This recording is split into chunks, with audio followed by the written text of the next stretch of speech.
Mayat nga gabi kanindong tanan. Yes.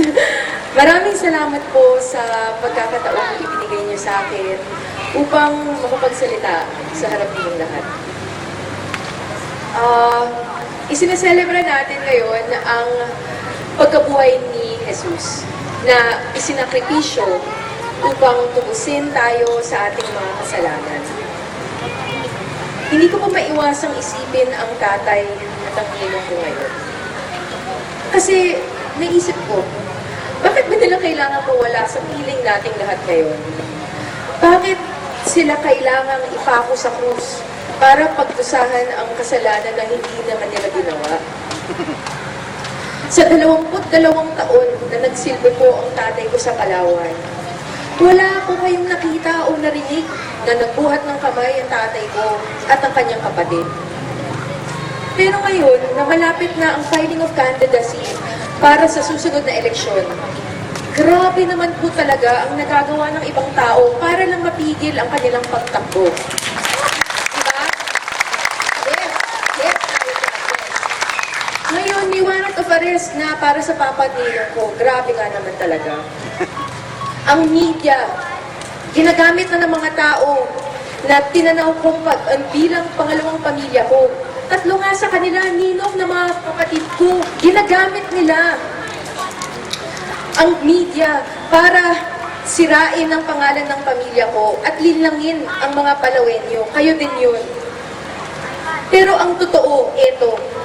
Ang totoo po ay ang bahay namin sa Dasmariñas Village ay pagmamay-ari ng lola ko, nanay ng mama ko.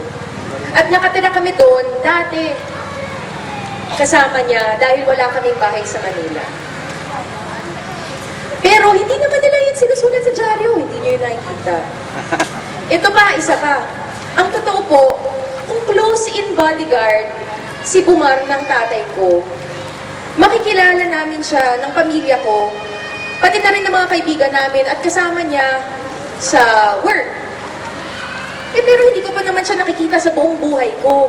Parang invisible yata siya noon.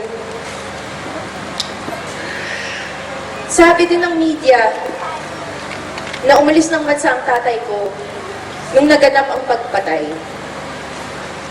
Totoo po niyan, ang nasa Switzerland siya noon, kasama niya ako. Kasi nagpasama ako sa kanya dun sa school ko. Tapos matagal na namin yung plano. Pero syempre, hindi naman din nila yung pinapalabas sa TV, di ba? Koron, duro kitang ababati sa radyo hasta sa TV dadin. Pero insusumpa ko kanin dun tanan. Puro kabutigan ang tanan nga dato. Yes! Kaya ko yun! Ito, meron pa ako last. Dagi ang matut tungkol sa aking tatay. Tunay na Palawenyo. Lumaki dito, kasama niyong lahat. Nakikita niyo, naglalakad dyan, nagpabike. Ayan, siguro meron niyang mga ex-girlfriend na nandyan. Nakakyan dito. Kilala niyo silang magkapatid. Okay?